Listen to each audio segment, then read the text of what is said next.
এটা হচ্ছে আলাউদ্দিনের চেরাগ। আচ্ছা, এটা ঘষলে কি জিনের বাদশা বের হবে? পাথর সাধারণ ব্যক্তি কিনতে পারে না। আমরা কোনো অ্যাডভান্স কথা বলি না, আমরা যেটা বলি অতীত আর বর্তমান নিয়ে যেটা তার সাথে তা মিলে যায়। অনেক অসহায় মানুষ আছে, অনেক গরিব মানুষ আছে এই দেশে। আসলে যদি এই পাথরগুলো কাজ করতো তাহলে কি তারা এগুলো কিনতে পারতো না? দাম তো আমার মনে হয় তেমন বেশি না। না, কে বলছে? পাথর তো দামি জিনিস, পাথর তো কম দাম না। এক একটা পাথর 2 লাখ 3 লাখ টাকাও আছে, 50,000ও আছে। পাথর সাধারণ ব্যক্তি কিনতে পারে না।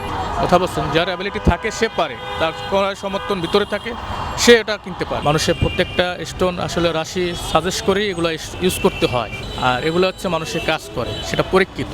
আচ্ছা, হাত দেখার সময় কত টাকা করে রাখেন? যেমন 50 টাকা, বা অনেকে কেউ না থাকলে 20 টাকাও দেয়, 30 টাকাও দেয়। আরবি লেখা ছোট্ট একটি বাটি, এটা মানুষ অনেকে শোপিস হিসাবে বাসায় রাখে। অনেক তাবিজও দেখতে পাচ্ছি আপনার কাছে। কবিরাজরা আসে, আইসে এই তাবিজের খোলগুলো আমাদের কাছ থেকে কিনে নেয়। ওয়ালটন এখন দেশের সীমানা পেরিয়ে পৌঁছে গিয়েছে 50টিরও বেশি দেশে। ওয়ালটন, ঘরে ঘরে বিশ্বজুড়ে। কোরআনের আলোকে আমরা যতদূর জানি হাত দেখানো আসলে ঠিক নয়, তারপরেও এই বিষয়টি নিয়ে আপনারা যে কাজ করেন। হাত দেখানো নিষিদ্ধ কোনটা? যেটা হচ্ছে কোনো ব্যক্তিকে অ্যাডভান্স ভবিষ্যৎবাণী করা, সেটা আল্লাহ তাআলা নিষিদ্ধ করছেন। আর অতীত বর্তমান সেটা তার কর্মক্ষেত্রে যেটা ঘটে থাকে। আমরা বাস্তবতা নিয়ে কাজ করি, আমরা কখনো অ্যাডভান্স কথা বলি না।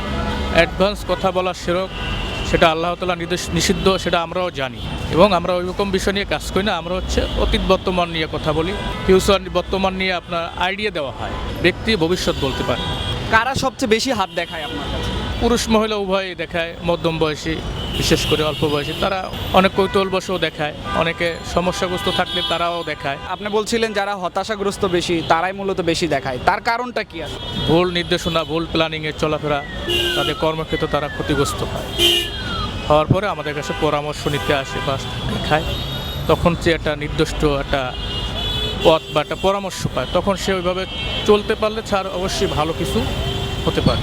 এক এক রেখার এক একটা ওয়ান যখন মানুষের ভাইটাল পয়েন্ট ঘটে, তখন মানুষ ক্ষতিগ্রস্ত সমস্যা ঘটে।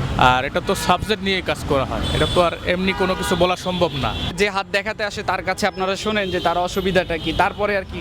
শোনা হয় না, সে আমাদের কিছু বলে না, সে জাস্ট হাত দেখায়। আমরা তার হাতের রেখা দেখে পরে তার প্রবলেমগুলো আমরা তাকে বলি, তখন তার সাথে মিলে যায়, তখন সে বুঝতে পারে যে না, আমি এই ভুলেই আছি বা এই সমস্যায় আছি।